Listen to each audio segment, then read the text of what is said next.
नमस्कार, स्वागत है आपका पब्लिक इंडिया पर। मैं हूं नीलू व्यास। लगातार इस चीज को लेकर आरोप लग रहे हैं और कई रिपोर्ट्स ऐसी आई हैं जो कि दिखाता है कि महाराष्ट्र के चुनाव में कितना बड़ा घालमेल हुआ है। पूरी चुनावी प्रक्रिया को ऐसा लग रहा है कि उसको नष्ट करके रख दिया गया है। कल कांग्रेस की जो वर्किंग कमेटी की बैठक थी उसमें भी कल मल्लिकार्जुन खड़गे ने इस बात को कहा कि जो इलेक्टोरल मैल प्रैक्टिसेस हैं, यानी कि जो चुनावी तंत्र है उसमें क्या गड़बड़ियां हो रही हैं, उसको लेकर हम एक बड़ा आंदोलन करेंगे। तो आज मैंने सोचा कि इस पर retired IAS officer MG Devasahayam से बात किया जाए, जो कि ऑथर हैं और रिटायर्ड आईएएस ऑफिसर हैं। 1977 के इलेक्शंस के समय में रिटर्निंग ऑफिसर थे एमजी देवासायम साहब। So thank you so much for joining. और पहला जो आपका मुझे आपसे बात जो करनी थी वो यही थी कि कल कांग्रेस ने इस बात को लेकर ऐलान किया है इलेक्टोरल मैल प्रैक्टिसेस को लेकर एक वो बड़ा मूवमेंट खड़ा करेंगे। लेकिन आपको क्या लगता है कि क्या ये मूवमेंट वाकई में खड़ा हो पाएगा बिना मीडिया की मदद से, बिना अदालतों की मदद से? जी, अनाउंस तो किया है, मगर कैंपेन चलाने के लिए अदालत का मदद का जरूरत नहीं है। मीडिया तो कैंपेन के बाद तब पब्लिक मूड देखेगा, अपने आप आ जाएगा। अभी तो वो मीडिया पब्लिक के साथ नहीं है। मीडिया तो पूरे की पूरी, कुछ आप लोग जैसे मीडिया छोड़ के बाकी सारे main stream, so called main stream media जो है पूरा पूरा वो पावर के साथ है, सरकार सरकार के साथ है, पब्लिक के साथ नहीं है। मगर जब पब्लिक मूड जब चेंज होगा वो तो पब्लिक पास आ जाएंगे, पूरा तो नहीं आएंगे। कोर्ट भी उसके बाद वो केस को सुनने के लिए तैयार हो जाएंगे और मेरिट ऑन मेरिट सुनेंगे। अभी तक सुप्रीम कोर्ट ने इस केस को ऑन मेरिट नहीं सुना है। मैं उसके बारे में बाद में आपको बताऊंगा, आप पूछेंगे तो। अभी तक मैं खुद इस चीज को डील कर रहा हूँ, 5-6 साल डायरेक्टली डील कर रहा हूँ। अभी तक सुप्रीम कोर्ट ने इस मामले को ऑन मेरिट सुनाने की फैसला नहीं की। तो इसलिए पब्लिक अगर वो कैंपेन होगा, ये दोनों जो है वो सही रास्ता में आएंगे। मगर बात यह है कि कहाँ तक ये कांग्रेस का ये जो अनाउंसमेंट है ये इसको ये इम्प्लीमेंट कर पाएंगे। मुझे उसमें तो ये मुझे काफी शक है, because political parties in general और कांग्रेस पार्टी इन पर्टिकुलर, ये डेमोक्रेसी के ऊपर इनका इतना प्यार नहीं है। ये इलेक्शन लड़के डेमोक्रेसी को, जनतंत्र के लिए नहीं लड़ रहे हैं। जनतंत्र को रिटेन करने के लिए, पब्लिक वॉइस को सुनाने के लिए, voice of the people, mandate of the people को रखने के लिए वो इलेक्शन नहीं लड़ रहे हैं। वो तो अपना पोजीशंस कैप्चर करने के लिए, पावर में आने के लिए, एमपी एमएलए बनने के लिए, बन के सरकार बनने के लिए वो तो लड़ रहे हैं। इसलिए कभी सरकार में नहीं आया, फेल हो गया, तो वो कहते हैं उसको छोड़ देते हैं। वो सीरियसली वो इसके दे डोंट एक मिशन जैसे नहीं चला रहे। इसलिए हमने अभी तक ये जो कांग्रेस पार्टी के ऊपर हर पार्टी का ये हाल है। ये हिंदुस्तान का political party system is highly defective. Political party system है नहीं, ये डेमोक्रेटिक सिस्टम नहीं है। डेमोक्रेसी के ऊपर कोई बिल्कुल भरोसा नहीं है।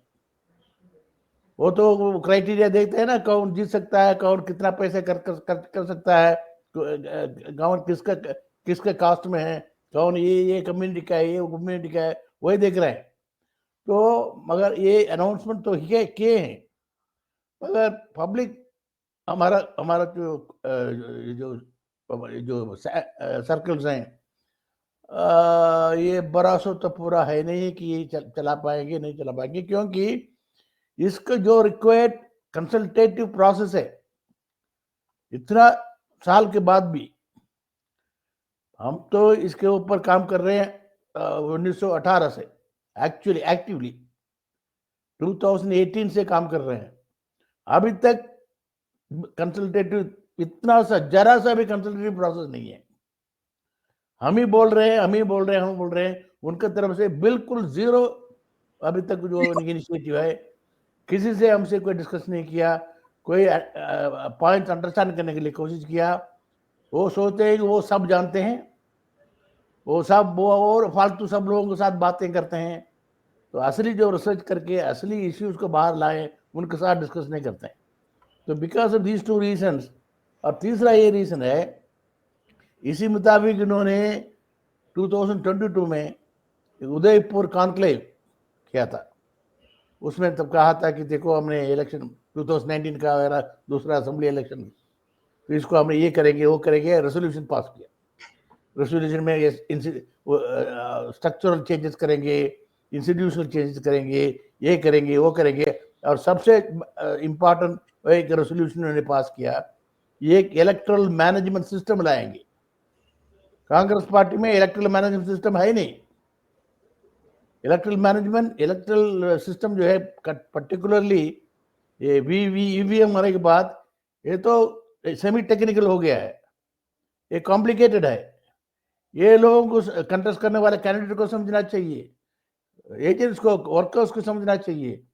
तो इसके लिए सिस्टम भी होना चाहिए, लोग जो देखभाल करना चाहिए बूथ से लेके ऊपर तक, बूथ लेवल, कॉन्स्टिट्यूशन लेवल, ऊपर तक इलेक्शन अनाउंस करने के बाद model code of conduct implement करने का, और ये सारे वोटर्स लिस्ट का पूरा 5 साल का वोटर्स लिस्ट का रिविजन का, कई चीजें हैं। और वोटिंग तो है ही, मोबिलाइज करना, और ये इलेक्शन कमीशन का जो रूल्स एंड रेगुलेशंस बना हुआ है, ये मैनुअल बना हुआ है, ये इम्प्लीमेंट करने के लिए, इसके लिए तो प्रोफेशनल मैनेजमेंट चाहिए, वो बिल्कुल जीरो नहीं है, जीरो है। तो इन्होंने एक रेजोल्यूशन पास किया उदयपुर में, डिक्लेरेशन में, हम ऐसे एक मैनेजमेंट सिस्टम बना करके इसको चालू करेंगे। अभी तक नहीं किया, बिल्कुल नहीं किया, लागू ही नहीं किया। तो इसलिए अनाउंसमेंट तो कर लिया, और अभी भी कहते हैं ये तो ये ईवीएम के खिलाफ है, नहीं खिलाफ है, बोल रहे पेपर बैलेट को लाएंगे। फिर तो आपका पोजीशन बिल्कुल क्लियर होना चाहिए। ईवीएम के बारे में आपका क्या पोजीशन है, क्यों पेपर बैलेट में लाना चाहते हैं? इसके लिए तो सब्सटेंस लगना चाहिए पब्लिक सामने। कल कांग्रेस ने ये कहा ना कि ईवीएम तो सिर्फ एक मुद्दा है, हम सारे इलेक्टोरल मैल प्रैक्टिसेस के खिलाफ हम एक आंदोलन शुरू करेंगे। उसमें ईवीएम एक मुद्दा है, लेकिन वोटर रजिस्ट्रेशन, इलेक्टोरल रोल, सभी कुछ को लेकर उन्होंने कहा कि एक बड़ा हम एक आंदोलन शुरू करने वाले हैं। ये तो खुशी की बात है, कोई शक नहीं है, इसी को तो हम इंतजार कर रहे थे। इलेक्शन सिस्टम हिंदुस्तान में स्टार्ट हुआ 1952 में, 51 रिप्रेजेंटेशन पीपल्स एक्ट, 52 में इलेक्शन। कितना साल हो गया है? 52 कितना साल हो गया है? 75 ईयर्स होने वाला है। Right. तो ये इस दरमियान बहुत चेंजेस हुए हैं, बहुत डेवलपमेंट्स हुए हैं, टेक्नोलॉजिकल डेवलपमेंट हुए हैं, ये हुए हैं, वो हुए हैं, मगर सिस्टम तो वही चला रखा है। तो ये कुछ चेंजेस तो किए हैं, छोटा छोटा चेंजेस किए हैं, मगर ये पूरा proper election management, electoral system नहीं है। अभी का जो सिस्टम है ये पूरा करप्ट हो गया है, बड़ा आसान से इसको करप्ट कर सकता है, और इसको टेक्निकल बना दिया। ईवीएम आने के बाद, उसके बाद जो वीवीपैट जो है 2 मशीन हो गया, वो 3 में अब, और ये सिंबल लोडिंग यूनिट 3 मशीन है अभी, 4 मशीन, बल्कि 4 मशीन, एक तो कंट्रोल यूनिट, एक बैलेटिंग यूनिट, वीवीपैट और सिंबल लोडिंग यूनिट, 4 मशीन है। मैं गवर्नमेंट में काम किया हूँ सीनियर लेवल में। ये इलेक्शन करने वाला कौन है? ये मिडिल लेवल का, लोअर लेवल का ऑफिशियल्स कर रहे हैं, वही पोलिंग ऑफिसर्स हैं, वही प्रिसाइडिंग ऑफिसर्स हैं। उनको तो 99% पीपल का टेक्निकल समझ में नहीं आता है, वो तो सीधा साधा एजुकेटेड लोग हैं। टेक्नोलॉजी क्या समझ में आएगा? आईआईटी वाले थोड़ी है, या इंजीनियरिंग कॉलेज में थोड़ी है, कंप्यूटर थोड़ा ही पढ़ा है। तो ये कई लोग वैसे नाम के वास्ते करके छोड़ देते हैं, इसलिए इसको मैनिपुलेट करना बहुत आसान है। बिल्कुल नहीं, लेकिन सर ये तो अब कई बार ये इस तरीके की बातें हो गई हैं, लेकिन मैं आपसे चाहती हूं कि आप एक कड़ी टिप्पणी सुप्रीम कोर्ट के ऊपर इलेक्शन माफिया, आपसे जब मेरी फोन पर बात हो रही थी तो आपने एक इलेक्शन माफिया की बातचीत की। आज समय आ गया है कि इन चीजों को बहुत पुरजोर तरीके से और बहुत एग्रेसिवली समझाने की जरूरत है। सुप्रीम कोर्ट का रोल, जो कि क्या वो इस इलेक्शन में शामिल है, और ये इलेक्शन माफिया में कौन कौन लोग आप देखते हैं जो इस समय बहुत सक्रिय हैं, पूरे पूरे चुनावी तंत्र को जिन्होंने नष्ट किया है?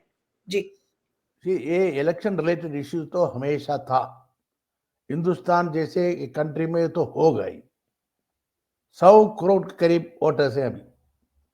कहीं कंट्री पूरा पूरा rest of the world combined together versus India जैसे है, उतना वोटर्स है हमारा। तो इसको मैनेज करना इतना आसान नहीं है। इसलिए कॉन्स्टिट्यूशन में शुरू में 1950, 51, 52 में फैसला जो किए हैं कि एक कॉन्स्टिट्यूशनल बॉडी होगा इलेक्शन कमीशन, बिल्कुल इंडिपेंडेंटली काम करेगा, पॉलिटिकल एग्जीक्यूटिव को नीचे बिल्कुल नहीं होगा, उनको कोई रोल ही नहीं होगा। इलेक्शन कमिश्नर बन गया तो बिल्कुल इंडिपेंडेंट, कोई कांटेक्ट नहीं होना चाहिए पॉलिटिकल एग्जीक्यूटिव के साथ। उसके बाद जो है वो उनके साथ जो है पूरा गवर्नमेंट का मशीनरी उनको अंडर आएगा इलेक्शन में। मैं लेट में बताता हूँ, इतना पावरफुल मशीनरी है हिंदुस्तान में। ये हिंदुस्तान का एडमिनिस्ट्रेशन सिस्टम तो आपको पता है, गवर्नमेंट ऑफ इंडिया है ऊपर, फिर स्टेट गवर्नमेंट है, फिर एक्चुअल गवर्नमेंट चलता है डिस्ट्रिक्ट में, जिला में। जिला में एक डिस्ट्रिक्ट कलेक्टर, नाम कहते हैं डिप्टी कमिश्नर, डिस्ट्रिक्ट मजिस्ट्रेट या डिस्ट्रिक्ट कलेक्टर, वो किंग पिन है। ये डिस्ट्रिक्ट, हर डिस्ट्रिक्ट कलेक्टर जो है हिंदुस्तान में 700 या 800 करीब अभी डिस्ट्रिक्ट हैं, वो डिस्ट्रिक्ट इलेक्टोरल ऑफिसर भी है। हर district collector district electoral officer है। वो voter roll voter electoral roll वगैरह तैयार करने का, अपडेट करने का तो उसका काम है। तो 24 आवर्स वो थ्रू आउट हिज कैरियर, और एक चीफ इलेक्टोरल ऑफिसर है। उसके बाद जब इलेक्शन आ जाएगा वो रिटर्निंग ऑफिसर बन जाता है, वही डिस्ट्रिक्ट कलेक्टर रिटर्निंग ऑफिसर बन जाता है। उनके नीचे जो भी काम कर रहे हैं, डायरेक्टली नीचे कर रहे हैं या दूसरा डिपार्टमेंट कर रहे हैं, सारे उनको कंट्रोल में आ जाता है। You can order anybody on election duty under the authority of the election commission. Bank का ऑफिसर को, मैनेजर को प्रेसिडिंग ऑफिसर बनाएगा, पब्लिक सेक्टर को किसी का भी कर सकता है, उतना पावर है उनका। तो मेरे कहने का मतलब जो है, पूरा अवर आईएएस का ऑब्जर्वर्स आते हैं, ये सारे आईएएस ऑफिसर्स हैं, टॉप लेवल के ब्यूरोक्रेट्स हैं। फिर इनको सपोर्ट करने में सारे आईपीएस ऑफिसर्स आ जाते हैं, police officers, law and order maintain करने के लिए, बाकी चीजें रेडिंग करने के लिए, करप्शन को पकड़ने के लिए, मनी पावर को पकड़ने के लिए आ जाते हैं, और एक्सपेंडिचर को रिव्यू करने के लिए आ जाते हैं। इंडियन रेवेन्यू सर्विसेज आ जाते हैं, इनकम टैक्स ऑफिसर हो जाते हैं, इनकम टैक्स कमिश्नर हो जाते हैं, पूरा मशीनरी इनके हाथ में है। तो इसलिए मशीनरी की कोई कमी नहीं है। मगर प्रॉब्लम यह है, पहले जो है हमारा इलेक्शन कमीशन के ऊपर भरोसा था। तब इलेक्शन कमीशन इंडिपेंडेंटली काम करेगा, ये सारे प्रॉब्लम अपने आप ही खत्म हो जाएगा। इलेक्शन कमीशन जो है पब्लिक से बात करके, इंटरेक्शन करके, कोई प्रॉब्लम हो तो उसको अंडरस्टैंड करके, उसको एकदम उसको सॉल्व करके, घमंड से बैठे हुए बकवास करके ये वो तो कोई प्रॉब्लम नहीं होगा, ऐसी इश्यू नहीं होगा। पहले बार मैं देख रहा हूँ, मैं तो ऐसी साल से ऊपर हो गया है, 18-20 इलेक्शन से ऊपर ज्यादा देख लिया, पार्लियामेंट इलेक्शन और असेंबली इलेक्शन। एक ऐसा कंट्रोवर्सी पहले बार देख रहा हूँ, क्योंकि इलेक्शन कमीशन के ऊपर पब्लिक का बुरा भरोसा पूरा खत्म हो चुका है। अभी रिसेंटली ये 5-6 साल की बात है, उससे पहले नहीं है। ये कई चीफ इलेक्शन कमीशन साहब, आपको क्या लगता है कि अब अगर पैसा, धन, बल, बंदूक, ये सब तरीके से अगर चुनाव हो रहा है और ये चुनाव कराने का तरीका है, तो फिर क्या ये चुनावी माफिया नहीं है? क्या चुनाव आयोग एक माफिया में तब्दील हो चुका है? बिल्कुल, आपने करेक्ट वर्ड यूज किया है, माफिया। पहले तो आउटसाइड माफिया था, अभी तो इनसाइड माफिया हो गया है। आउटसाइड माफिया को तो हम लड़ सकते हैं, उसको हरा सकते हैं, इनसाइड माफिया से कैसे करेंगे? और इस माफिया को पूरा सपोर्ट मिल रहा है बाहर से। एक तो एकदम इलेक्शन कमीशन का हमने पॉइंट आउट कर दिया तो इसका बीजेपी का ट्रॉल आर्मी आ जाता है, आईटी सेल आ जाता है, बीजेपी वाले आ जाते हैं, रूलिंग गवर्नमेंट आ जाता है, government home minister prime minister सब आ जाते हैं। एक तो वो पूरा सपोर्ट, वो मेरिट में वो देखते नहीं है, गालियां देना शुरू कर देते हैं। उसके बाद सेकंड सपोर्ट है पूरा मीडिया, मेन स्ट्रीम मीडिया पूरा आ जाता है। वो एक लफ्ज बात नहीं करते, क्रिटिसाइज करते, वो तो ये एनालिस करके बोल देते हैं हाँ ये हो गया, ये हो गया, रातों रात जो है ना वो कास्ट आ गया, ये आ गया, वो आ गया, ये स्कीम आ गया, लेडीज जो है क्यू में खड़ा होकर के उनको 1000 रुपया मिला था, इसलिए सब लेडीज जो है क्यू में खड़ा होकर के वोट दे दिया। इसे नरेटिव बना करके जस्टिफाई कर लेते हैं मीडिया। और सुप्रीम कोर्ट को जाए सुना ही नहीं होता है। सुप्रीम कोर्ट बिल्कुल सीधा बोल देते हैं देखो भाई हम भी कॉन्स्टिट्यूशनल अथॉरिटी है, इलेक्शन कमीशन भी कॉन्स्टिट्यूशनल अथॉरिटी है, तो जो भी इलेक्शन कमीशन बोलेगा वही बिब्लिकल ट्रूथ है। हम तुम्हें सुनने के लिए तैयार, नाम को वहां से सुन लेते हैं, वकील तो जाते हैं, वो तो उसको टाइम दिया जाता है, एफिडेविट में लिखा हुआ वो तो पढ़ते नहीं है। अभी जो जजमेंट हुआ पिछले अप्रैल में, मैंने भी एफिडेविट फाइल किया है, बाकी मैंने सारे एफिडेविट पढ़ा है। इतना सॉलिड ग्राउंड एफिडेविट में आपको कोई आर्गुमेंट का जरूरत नहीं है। ये क्या कहते हैं हजारों पेज का एफिडेविट है, उसको तो पढ़ते नहीं है, और 10-15 मिनट आधा घंटा आर्गुमेंट में वो डिसीजन देके उल्टा सीधा कर देते हैं, वो सुनवाई नहीं है। तो because of this election commission में जो बैठक करके उनका आ गया कि देखो हम जो बोल रहे हैं उसको तो सर्टिफिकेट तो मिल जाता है। और इनके अलावा जो है सुप्रीम कोर्ट ये भी हुक्म देता है भरोसा करो इलेक्शन कमीशन के ऊपर। अब देखिए समथिंग इंटरेस्टिंग, नहीं, लेकिन सुप्रीम कोर्ट का सर क्या रोल रहता है इस पूरे मामले में? जब हम इलेक्शन माफिया की बात कर रहे हैं तो हम सुप्रीम कोर्ट के रोल की भी तो बात कर लें। आज हम क्यों ना बात करें कि भाई सुप्रीम कोर्ट इन सारी चीजों पर चुप रहता है, उसके पास पावर्स है, लेकिन फिर भी ये कहा जाता है कि चुनाव आयोग तो एक कॉन्स्टिट्यूशनल अथॉरिटी है, उस पर हमें कुछ नहीं बोलना चाहिए। सुप्रीम कोर्ट के बारे में हम बिल्कुल साफ समझना चाहिए, मिसअंडरस्टैंडिंग नहीं होनी चाहिए।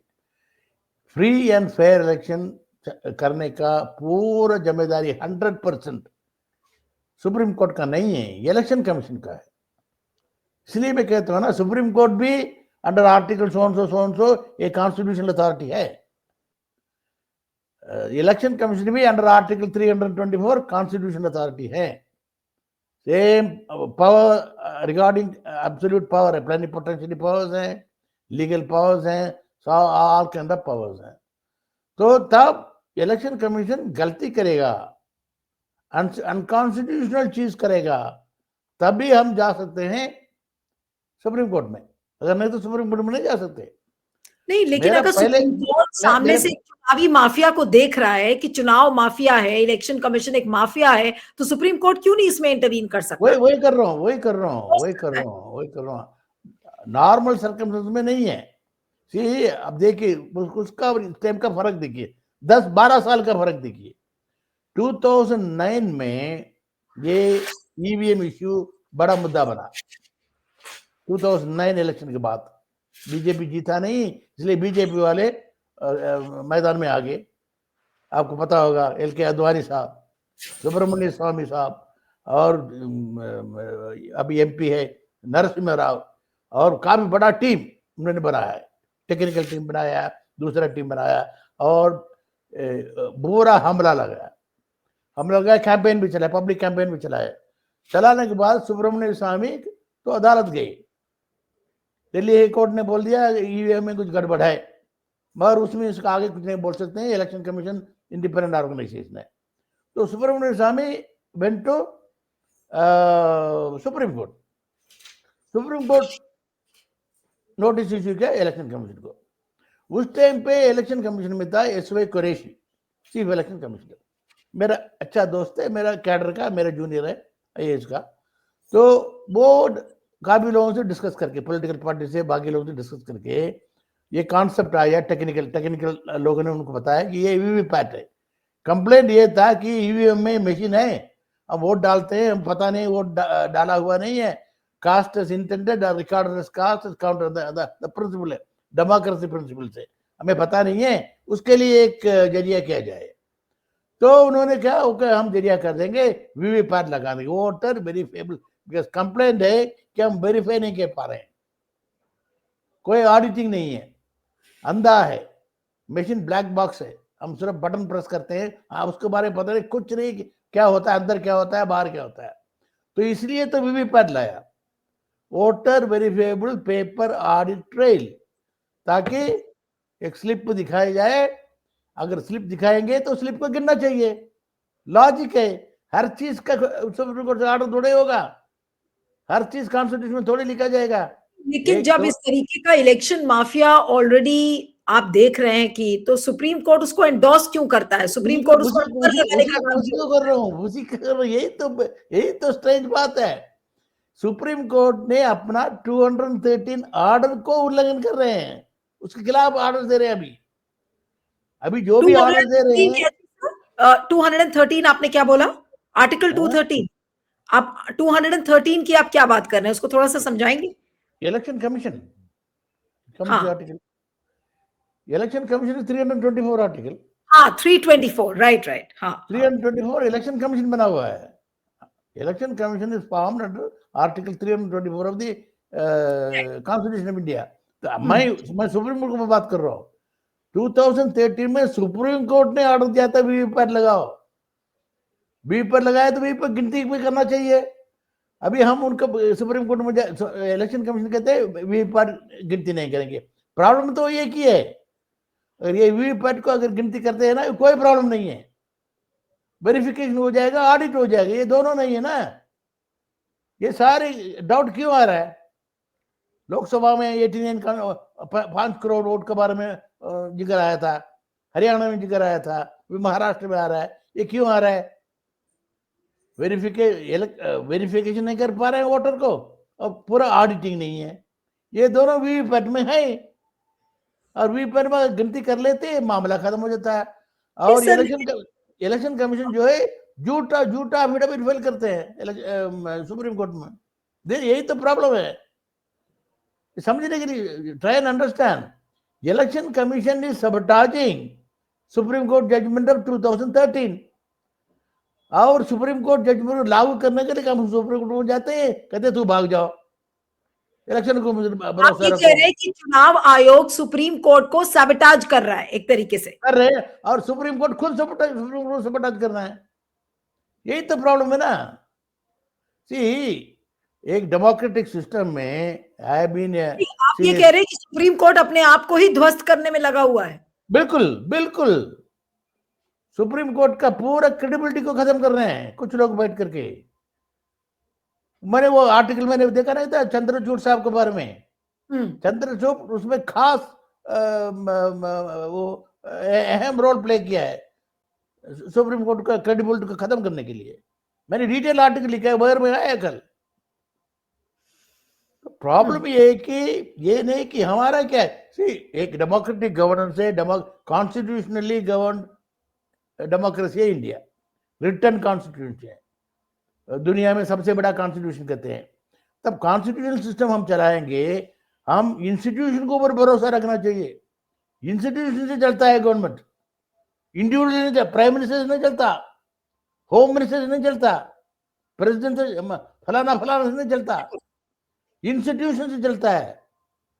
सुप्रीम कोर्ट मतलब ABCD से नहीं चलता है, सुप्रीम कोर्ट से चलता है। सो ये अगर इंस्टीट्यूशनल इंटेग्रिटी नहीं है, इंस्टीट्यूशन, पब्लिक सड़क में थोड़ी आ सकते हैं। पब्लिक 5 साल में अपना मैंडेट देगा, अपना काम करें। पब्लिक जो है अपना धंधा, अपना जिंदा रहना है। They must take care of their economic and other activities. वो सड़क में जाके थोड़े घूम सकते हैं, यूथ सड़क में जाके थोड़े घूम सकते हैं। Youth has to study and build up their career. You can't expect, and then voluntary agencies also, they will have to look after weak people, charity, other kind of things related, health care, education. यही तो उनका काम करना चाहिए। सड़क में लड़ने के लिए थोड़ी है, फिर गवर्नमेंट का क्या जरूरत है? गवर्नमेंट को बंद कर दो, हम सड़क में लड़ लेंगे। नहीं, अब राजीव कुमार, आप अभी 2-3 दिन पहले एक इंडियन एक्सप्रेस में खबर आई थी कि राजीव कुमार अब अपने आप के ऊपर फिल्म बनवा रहे हैं चुनाव आयोग के ऊपर, कि हमने 2024 में बहुत सफल एक फिल्म बनाई, सफल चुनाव कराया है, अब उसके लिए डॉक्यूमेंट्री फिल्म बन रही है उनके ऊपर। क्या कहेंगे सर उसके ऊपर? बहुत अच्छा है, कंगना रनावत भी फिल्म बना रही है। मैडम कंगना रनावत इमरजेंसी क्या फिल्म बना रही है, हम देखेंगे क्या उसमें। मुझे पता है इमरजेंसी क्या है, फर्स्ट हैंड नॉलेज। मैंने एक बुक भी कल आ गया, इमरजेंसी या नियो इमरजेंसी, उसके बारे में आपको एड्रेस आपने भेजा नहीं, आपको मैंने किताब भेजना है, वो डिस्कस जी, करेंगे। As soon as the book comes to you, it is there already, I have received it, कल ही मिला था। हाँ, तो मैंने फर्स्ट हैंड नॉलेज मुझे इमरजेंसी के बारे में है। I am waiting for Kangana Ranaut emergency. क्या उसने बना रखा। जयप्रकाश नारायण मेरा प्रिजनर था 6 महीने। असली असली इमरजेंसी लड़ाई was between Indira Gandhi and Jayaprakash Narayan. तो बिल्कुल। एक साइड में ही वाज माय लेकिन प्रिजनर। सर आपकी क्या प्रतिक्रिया है? राजीव कुमार के ऊपर एक फिल्म बन रही है, डॉक्यूमेंट्री फिल्म चैनल बना रहा है कि 2024 में उन्होंने बहुत ही सफल चुनाव कराया है, उसके ऊपर फिल्म बन रही है। क्या कहेंगे? 2024 व्हिच ईयर? 2024 यानी कि 2024 में जो इलेक्शंस हुए हैं वो बहुत सक्सेसफुल हुए हैं। ये ठीक उस है, पर film that's why I said बनाओ, बनाने दो, लाइक कश्मीर फाइल जैसे बनाएंगे। कश्मीर फाइल मैंने देखा, ये तो फिल्म बनने में क्या है। फिल्म में तो आपको हमारा पता हॉलीवुड हॉलीवुड है, बॉलीवुड है, कॉलीवुड है, जाके जितना फिल्म बना है, नहीं, लेकिन we have mister no problem. देवस्थान, तो मैं आपके कितने इंटरव्यूज कर चुकी हूँ मुझे अब खुद भी याद नहीं है। हमेशा हर चुनाव के बाद, हर चुनाव के पहले मैं आपसे बात करती हूँ। आपसे बात की है, महमूद प्राचा से बात की, परकला प्रभाकर से बात किया, प्यारे लाल गर्ग से बात किया, पता नहीं कितने मैं इंटरव्यूज इस पे कर चुकी हूँ, लेकिन कोई फर्क नहीं पड़ता। आप लोग इतना हार्ड हिटिंग बोलते हैं लेकिन तो कोई भी फर्क नहीं पड़ता। अब राजीव कुमार जैसे लोगों का क्या भविष्य है और चुनाव आयोग और सुप्रीम कोर्ट का भविष्य क्या देखते हैं, उसके बाद मैं कार्यक्रम को खत्म करूंगी। जी सर। नहीं नहीं, क्वेश्चन भविष्य जो है, ये जो डेमोक्रेसी हमने बना दिया है, हमारे पास एक सिस्टम है, उसका सिस्टम अगर टुमारो पब्लिक सड़क में आकर के तोड़ना है तो 1 घंटे में तोड़ के फेंक देंगे, समझा कि नहीं। बट वो कॉल हम नहीं देंगे। that is chaos, that is mutiny. We want a democratic system of governance. ये नहीं कि नहीं हुआ कि कितना कंट्रीज में हुआ है। मैं पहले एक इंटरव्यू में आपको कहा था, 140 करोड़ पॉपुलेशन है, उसमें 1%, 1.5% सड़क में आ जाए, ये खड़े हो सकते हैं? कोई कुछ नहीं खड़ा हो सकता है। They'll be thrown into the gutters. But we don't want that to आप ये कह रहे happen. हैं कि राजीव नहीं, तो आप कह रहे हैं कि ऐसा समय आ गया है कि अब राजीव कुमार को लोग गटर में फेंकेंगे? एक और आदमी आ जाएगा गटर की जगह पे। The question is, it's not Rajiv Kumar. The system is collapsed. See, because of the total corruption in the political system, bureaucratic system also is almost completely collapsed. I am ashamed of the service I belong to. This service जो है वो बनाया था Sardar Patel and company to stand like a ramrod for good governance, honest governance. But they have also collapsed. वो भी politician जैसे बन गया है। 90% of the officers are following what politicians. कोई stand नहीं है। The question is, system is collapse. System collapse जब होगा, पब्लिक के मन में ये आएगा, ये कोई और कोई होप नहीं है, then lot of bad things can happen. तो इसलिए मैं कह रहा हूं, तो मैं कंक्लूड करूंगा, इसलिए तो मैं तो कह रहा हूं, स्टेट जो है रूलिंग पार्टी का नहीं है, नरेंद्र मोदी साहब का स्टेक नहीं है।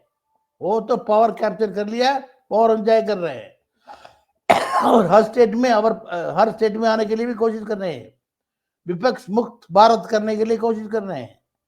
अगर वोट को मैन्युफैक्चर नहीं कर सका, एमएलए को मैन्युफैक्चर कर देंगे, एमएलए को खरीद लेंगे, एमपी को खरीद लेंगे, ये पैसा तो है उनके पास, अरबों करोड़। लेकिन तो देवस्थान, जब तक मोदी जी हैं, जब तक मोदी जी हैं, चुनाव आयोग का मतलब क्या है?